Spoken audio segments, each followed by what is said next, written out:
This is Sky Sports 2.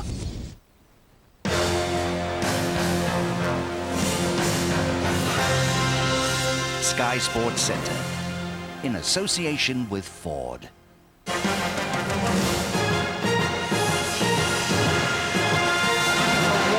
finish. Fantastic, sensational cut.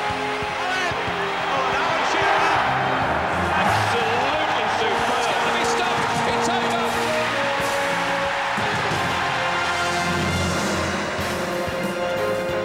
In the Sports Centre, Matthew Lorenzo and Jim White. Welcome to the final Friday football hour of the season. After 10 months of sweat and slog, it's down to one last decider for the sides involved in the playoff finals. In Scotland, it's cup final weekend as champions Rangers face Premier League basement boys Aberdeen in the season finale at Hampden. But for England, it's all just about to get underway as Euro 2000 beckons. And as a loosener, they're getting ready to face the world's #1 team and the world's #1 player. Coming up, we speak exclusively to Rivaldo as he sets his sights on the Wembley showdown with Keegan's men. Posh have already proved their pedigree at the Twin Towers. Their win over Darlington has handed Barry Fry a place in Division 2. Harry's got a different game in mind. Can Dave Bassett scoop promotion #8 when Barnsley face Ipswich? Gillingham had their hearts broken last year. Is it tailor-made for them to get it right against Wigan? All that to come, but first, Kevin Keegan has given Dennis Wise and Paul Ince the chance to stake their claims for Euro 2000. Both players have been named in the starting lineup to face Brazil at Wembley on Saturday, with Owen and Shearer up front. Here's the team in full. David Seaman in goal, a back four of Gary Neville, Martin Keown, Sol Campbell and Phil Neville. In midfield, David Beckham, Paul Scholes, Paul Ince and Dennis Wise. And up front, Alan Shearer and Michael Owen. Wise is expected to play on the left side of midfield, with Ince in the centre. Time for the talking to stop as England get ready for Brazil. Coach and captain can't wait. It was always my desire when I took the job. I think one of the very first press conferences I said we'll try and get friendlies that mean something, that against top-class opposition, where we will, even if it doesn't go right, we'll learn something. Well, this one's the top-class opposition in the world. They're the best, and we have to see how far we've come, or how far we have to go. The games you want to play in, you want to play against the best all the time to measure yourself, and they don't come any better than Brazil. But we certainly shouldn't fear them, respect them, yes, because they've earned and they deserve that. Michael Owen, the man to partner Shearer up front, just as they did against Scotland. Emil Heskey lost his chance because of a slight back injury. Nothing major. I think if it had been European final, whether it be for club or country, he could have played. No sense risking him. You've got Owen alongside you. What do you feel about reviving that partnership? Yeah, it's a bit of a stop-start thing, really. I think it's fair to say we haven't set the world alight as a partnership. There have been times where we've worked very, very well, but there have been times where we haven't worked so well. So there's something to work on. Andy Cole's injury worries appear to have finally cleared up. The Manchester United star's been pronounced fighting fit. He's fine. There's absolutely no problem. He's on his way back from Manchester. He's fully fit, and he can now go on and really start training as he would want to, and that's great news for us. But Jamie Redknapp must see another specialist next week about his knee. Time really is starting to run out for him. Jamie's going to go on Tuesday and see a specialist again, and then we'll have a clear picture. But for his back injury, Tony Adams would have partnered Sol Campbell in defence. Nevertheless, 7 of this side started against Brazil in Le Tournoi 3 years ago, and 8 of them lined up against Argentina in the World Cup clash at France '98. Whatever happens to Keegan's men, lack of experience won't be a problem. Nick Collins, Sky Sports. So plenty of experience in the England side, but no international team has a finer footballing pedigree than the boys from Brazil. They've played 19 games down the years, and as you'd expect, the #1 ranked Brazilians have dominated with 9 wins. England, though, have managed 7 draws with 3 precious victories over the 4 times World Cup winners. There's nothing to split the sides at Wembley, though. They've got 2 wins apiece with 4 drawn matches at the home of football. England have to go back more than 10 years for their last win over Brazil. Gary Lineker heading the only goal of the game back in March 1990. Since then, a certain Juninho put an 18-year-old Ronaldo through the middle to score his first ever goal for his country. That goal put Brazil ahead after Graham Lasso had given them a shock with this splendid opener for England. But it was an old stager who provided the decisive touch last time out, Romario going past Gareth Southgate before a clinical toe poke in the tournoi. No Romario this time, but Brazil do have Rivaldo, and he's issued a warning to his teammates. Beware of Beckham. The Barcelona star beat United's winger into second to win the World and European Footballer of the Year titles, and he says his rival can be a big threat to Brazil at Wembley.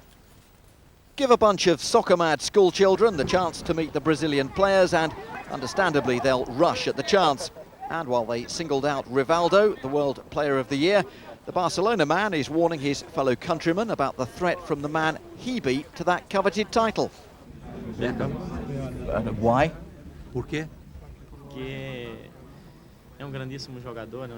He's a fantastic player, he's a very good player, a player that most clubs would like to have on their side. He's responsible for most of the Manchester United goals in the sense that the ball always passes through him and his crosses are very dangerous. So he's a very special player, a very respected player, and whenever he crosses the ball, you have 50% of the goal there. But while Brazil watch for Beckham's crosses, Rivaldo will be looking to lay things on for their new-look frontmen, Amoroso and França. Amoroso is almost well known, but França, people will know França because he is today's top scorer in Brazil, and he will certainly play in Europe shortly. You should start getting accustomed to see França because he's a very good player. Arsene Wenger was among those watching the Brazilians' preparations. After all, they were using Arsenal's training facilities. He no doubt had one eye on Highburyman Silvinho, who gets his chance in defence. While Rivaldo, who watched on at Brazil's last Wembley appearance 5 years ago, says playing at the famous stadium will be very special. It's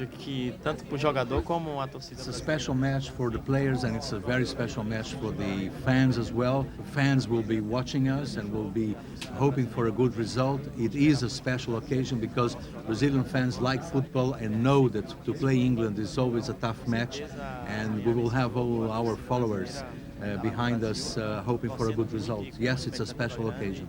But who do the children think will win? Don't tell Kevin Keegan. Ian Bolton, Sky Sports. And don't forget, all of England's Euro 2000 warm-up games are live on Sky Sports, starting with Brazil on Saturday. Coverage begins at 2 on Sky Sports 2 and Sky Sports Extra. Then on Wednesday, Ukraine provide the opposition. That one also on Sky Sports 2 and Extra from 7. And then it's off to sunny Malta on the 3rd of June. That's live on Sky Sports 2 from 2. The England under-21s kick off their European Championship finals this weekend in Bratislava. Media attention will no doubt be on the meeting with Turkey next week, but the team are staying 100% focused on the opening game against Italy. England's captain Frank Lampard's first engagement was to pose for a picture with the Turkish team captain, which it's hoped will help to heal wounds and defuse tensions ahead of next week's meeting between the two countries. From the players' point of view, we have no problems with them. I'm sure they don't with us. We've got 3 group games. I'm sure the onus will be especially on that one from the press and the media, but we just see it as another game that we want to win and just hope that it's a good competitive match, and obviously we want to get the win that could hopefully take us through to the final. The centre of Bratislava is a maze of narrow winding streets, medieval churches and historic buildings surrounding squares with pavement cafes. It offers the tourist the kind of tranquility that UEFA also hopes will be maintained in the tournament. But as England arrived, UEFA officials admitted that events in Denmark and Istanbul had raised security concerns. Interpol is being used to help track potential troublemakers, and entry points are on the alert. Team hotels are getting a discreet round-the-clock guard. England's minds, however, are on their first opponents, Italy, coached by former World Cup winner Marco Tardelli, and who only dropped 2 points in qualifying. You have to respect worthy opponents, and they've proved themselves worthy opponents. But anyway, disrespect, disrespect leads to failure. You have to respect them, not fear them. But recognise that your opponent, you know, is going to put up a challenge that you're going to have to deal with. The England squad is, because of senior call-ups, in some ways a new unit, but there's confidence and belief among them. Do England have a chance? Can they go all the way, as you say? I think we can. I think we have to be confident we can. As I say, I think we've got the players and the ability to. England's first training session over. The preparation for the match starts now. The nerves will be jangling, but they know they have to get off to a good start. Chris Terry, Sky Sports. And England's Under-21 European Championship campaign is live here on Sky Sports. They play Italy first in Bratislava, as we said there. That's Sky Sports 1 from 7 on Saturday evening. Now, of course, it's not just about England and Brazil this weekend. 4 other teams are gearing up for Wembley. Yes, we'll begin our look ahead to the playoff finals in part 2 of this Friday Football Hour, including Dave Bassett aims for the 8th promotion of his managerial career. But Ipswich skipper Matt Holland will be hoping it's child's play for his lot. And we'll be with a man who's been there and done it all before.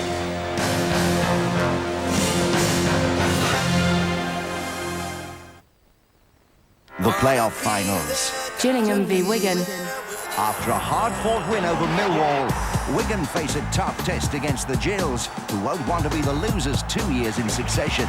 Barnsley v Ipswich. Will it be the Tykes who make it to the promised land in their first Wembley appearance? Or will it be 4th time lucky for George Burley and Ipswich? Oh yes!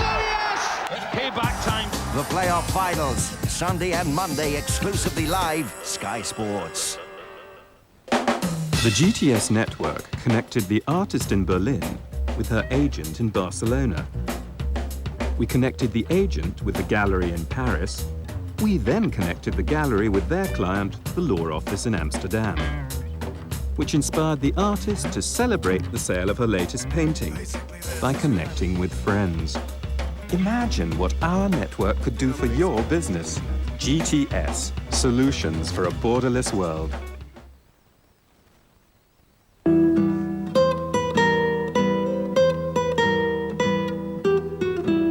Woe is Parrot. If only he'd thought about the consequences of an extended lock-in period. For the full story on mortgages, talk to HSBC. Inside's nearly done, but with this at only $10.99 and a free brush. May as well start on the outside. Focus, do it all. Great choice, great value. It's surprisingly affordable. It's highly desirable. It's easily obtainable. And it comes with that new ThinkPad smell.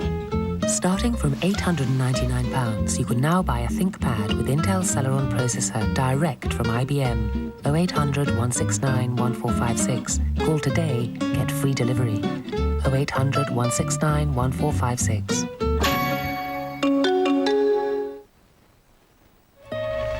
For your ancestors, a long journey was just down the path to the next village.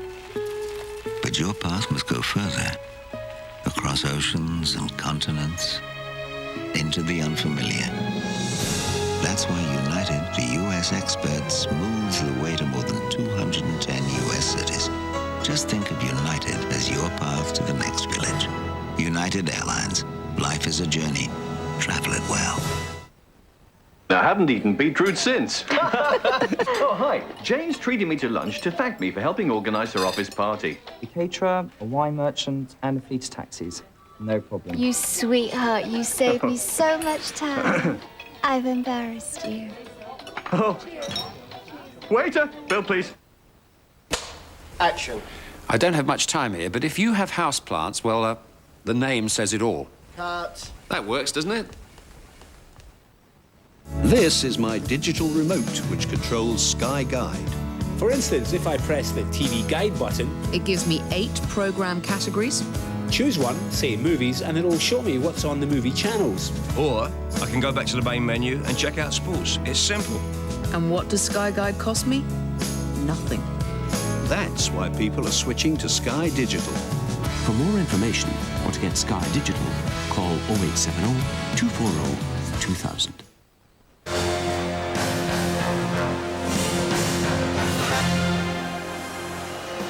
Alan Kirbishley not looking, but hoping nonetheless that Michael Gray misses. And he has missed! Village has saved it! Charlton are in the Premiership!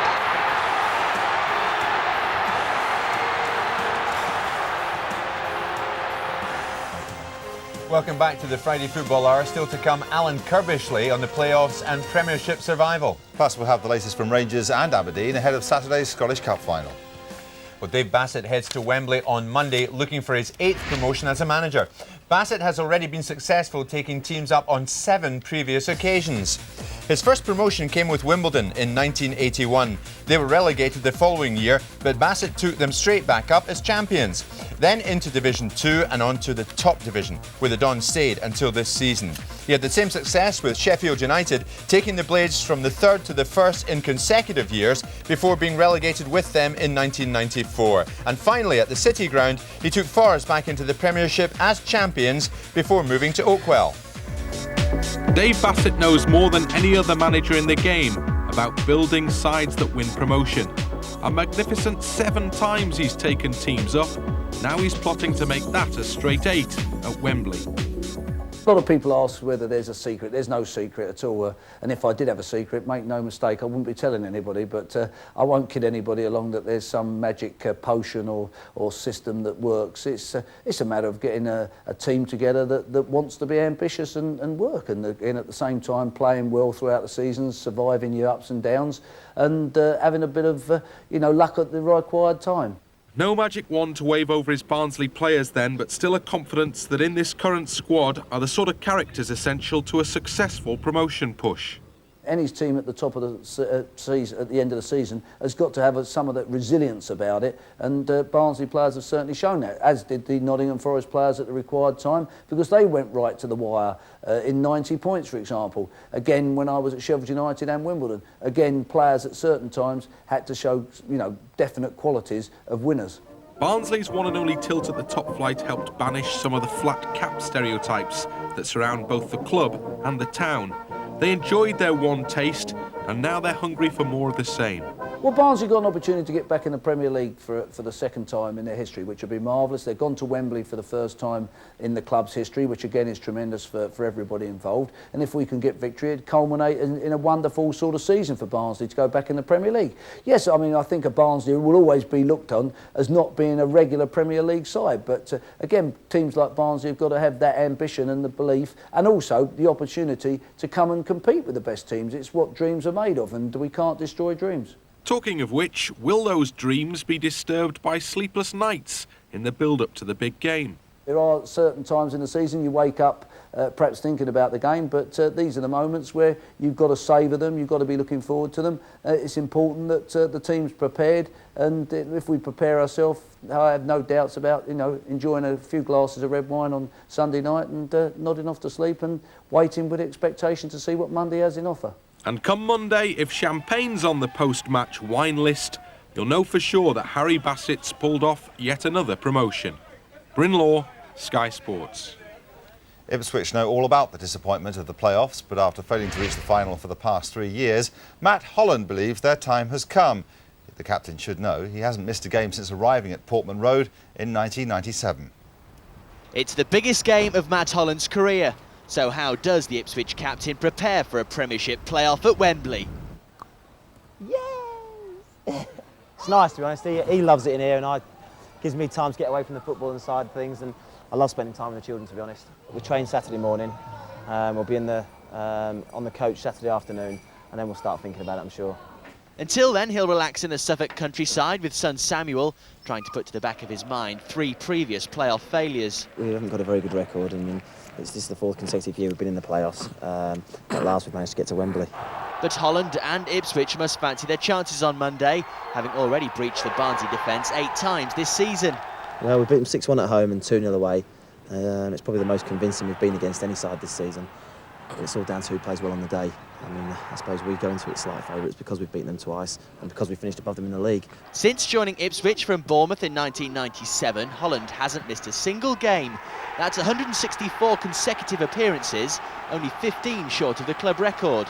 it's difficult to put your finger on why. I've been very lucky with injuries, and there's been times when I've had injuries on a Saturday, and if we had a midweek game I probably would have missed it, but I've been fortunate in that respect. That considered, it's even more remarkable Holland's only ever been booked twice. He's grabbed 49 goals, 2 along the way, so it's hardly surprising the scouts are circling Portman Road, waiting to pounce if Ipswich slip up again. I've got a long contract with Ipswich.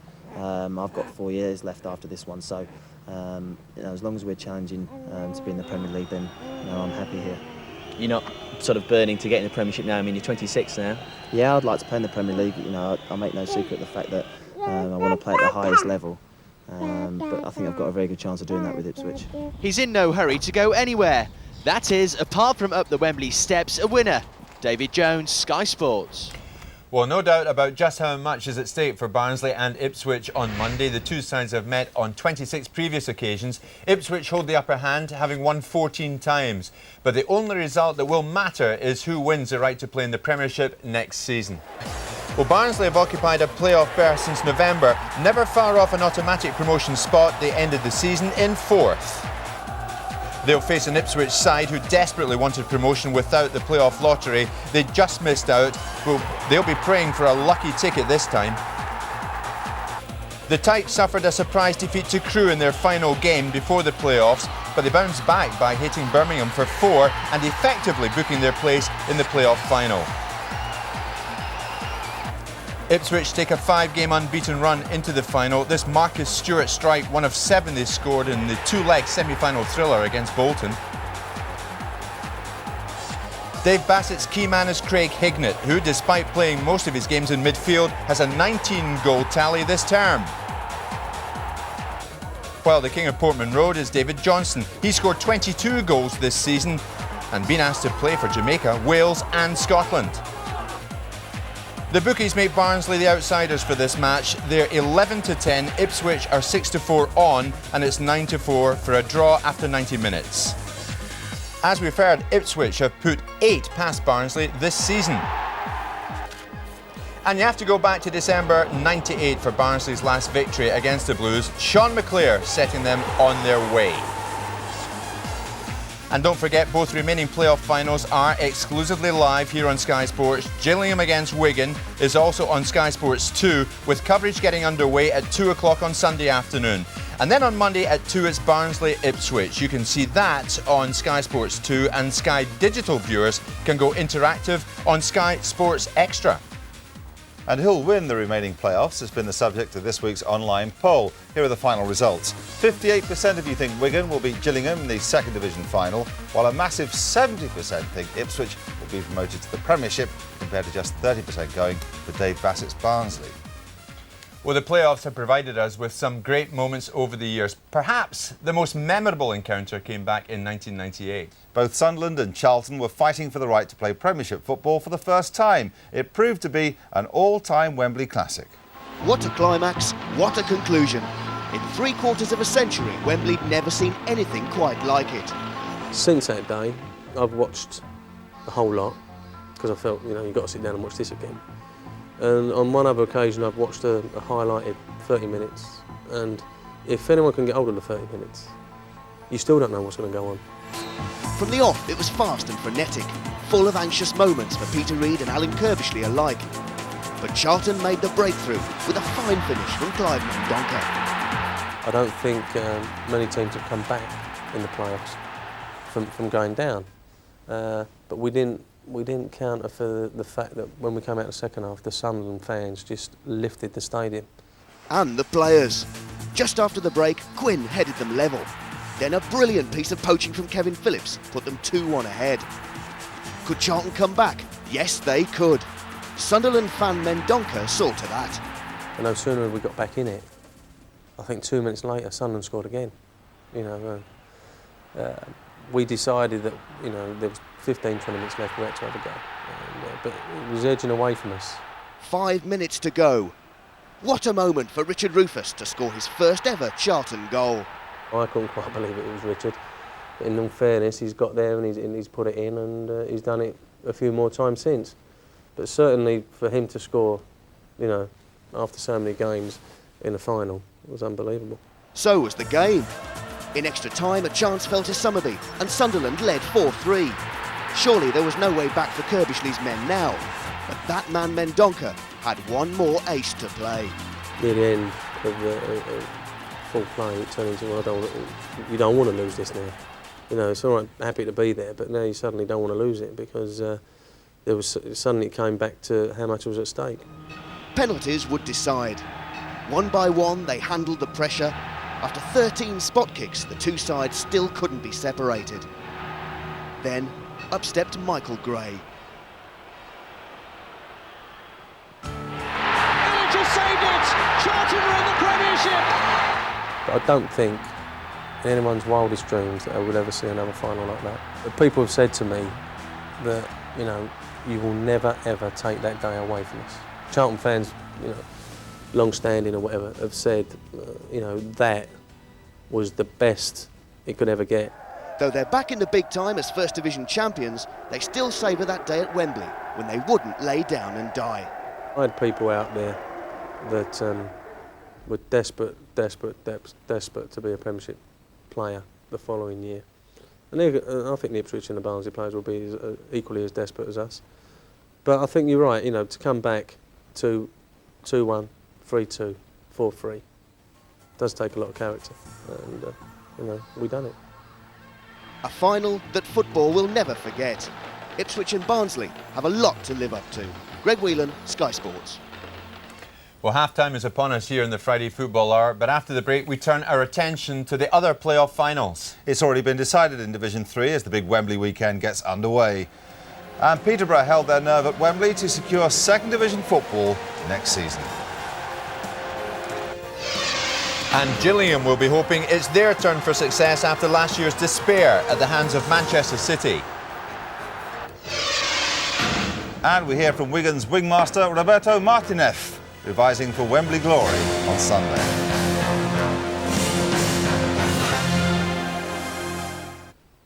A new campaign. The battle lines are drawn.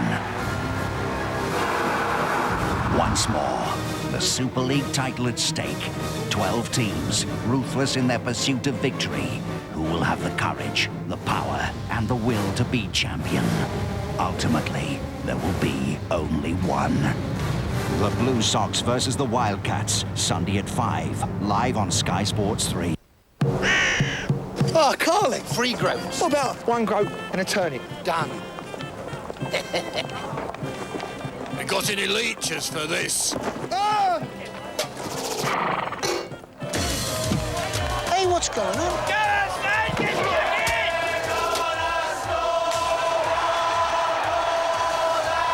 What a difference a Carling makes.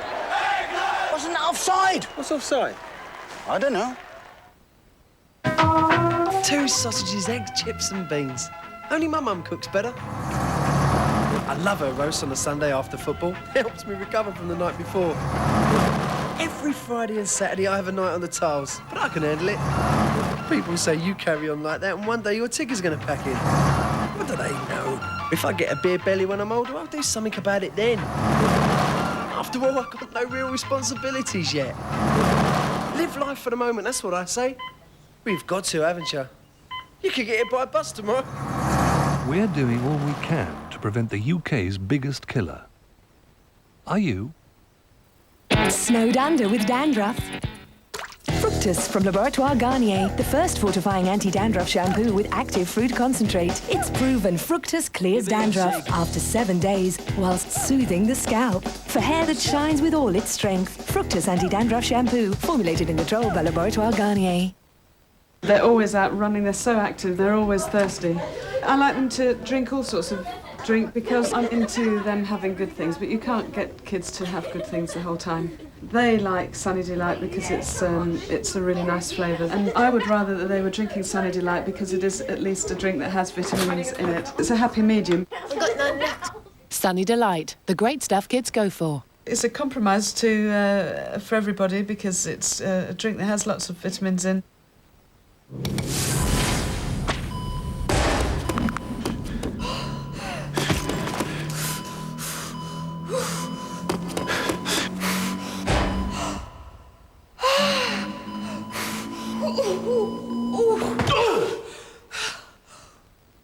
It's a ball. Sportal. Sport on the internet. Delivered by professionals. Beautiful. They're back. Riggs and Murta. They're promoted. Back to being lethal. Captain Riggs. Captain Murta. And this time are on the trail of the triads. I say we just find him and shoot him. Gunfights, explosion. Mel Gibson and Danny Glover are back with Rene Russo and Joe Pesci. The first showing of Lethal Weapon 4, Saturday at 10 on Sky Premiere. The biggest films every Saturday night, guaranteed.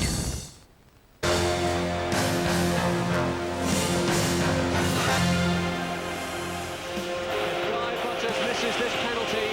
Manchester City will be in the First Division next season. Gillingham will stay in Division 2. Oh, he has missed it! Manchester City are up!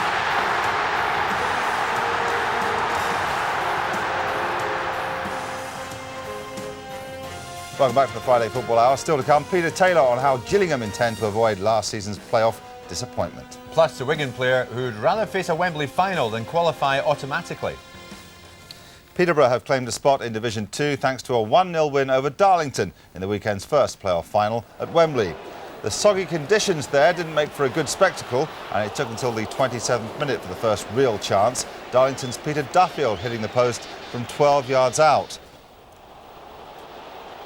He should have done better just 3 minutes later. The striker started the move himself and exchanged passes with Michael Oliver, but managed to drag his shot agonisingly wide. It was all Darlington in the first period, and they came close again just 6 minutes before the break. This time, Neil Heaney headed across the face of the goal. The second half started dramatically. Andy Clark nearly giving Posh the lead, but his angled shot was inches away from the target. Back came Darlington, and Marco Gabbiadini thought he'd given them the lead, but his shot was brilliantly saved by Mark Tyler. A minute later, Clark was through on goal, but was denied by a fantastic last-ditch tackle from Craig Liddell. But the former Wimbledon man was not to be denied. On 74 minutes, he set the Peterborough fans wild when he scored at the second attempt. The striker's 18th and most valuable goal of the season, giving Barry Fry cause to celebrate. And in the end, that Clark goal separating the two sides. Fry's team up to Nationwide Football League Division 2. He clearly enjoyed the prospect of Division 2 football and couldn't wait to join in his celebrations. And the night was complete for Fry's men when skipper Andy Edwards lifted the playoff final trophy. Our fans was magnificent, over 20,000. To be fair, Darlow started the better side by a mile. Their experience told they passed it around. The occasion got to us, and I was absolutely relieved to get in at half-time 0-0. But after a few choice words, like, come on chaps, we can do better than that, I think we played great second half, created loads of chances. Only disappointment was we only got one goal because ain't no good for my ticker. We noticed you running down the line, but what about a couple of the saves from Tyler? Great clearance. Brilliant. He kept us in it. Yeah. For me, he kept us in it at vital times. Clarkey had a poor game, but in saying that, he's always likely to get a chance. He got a great chance and missed it. But I'm glad after a wonderful season, he finished off with a winner. Everybody raised the game a bit. The goal came at the right time. The boys played at the right time, and we could have got some more goals, actually. They always say that first you don't succeed, try again. Yeah. I had a couple of chances after that. But I was glad for it. We worked hard. I caught cramp. I caught cramp at the wrong time, really, but I'm happy for the goal, happy for the team, happy supporters came all this way in the rain, and hope we do it next season. You've dropped down the leagues to resurrect your career. Is this your proudest moment, do you think? Brilliant, it's great. It's the best moment of my life, actually. Wembley as well is the best moment of my life. Many teams have come here, dominated for 45 and come in 0-0. The fact is that we were dominating is a big plus at the end of the day. If we'd come in getting run all over the place, then you've got to be concerned. I would like to score. I'm looking at the screen there, and I've seen 4 or 5 unbelievable chances where they've gone past the post by inches. And if they go in, you win the game. And they didn't go in. But Clark had an opportunity which very similar to Feetham's, and he missed. Today he scored. and that's why Peterborough United have gone up, because they've won the game 1-0. I only speak for myself. I'm sure all the other lads are the same. We're absolutely destroyed, really. I mean, I think we could have played all night and well into tomorrow, and I don't think we would have scored tonight. It was just one of them nights for us. We've battled hard, we've given everything we could, and I think that's all we could ask, really. I just don't think we were ever going to score tonight. Well, Peter Taylor says he's happy to stay at Gillingham, even if his side lose at Wembley in Sunday's second division playoff final against Wigan.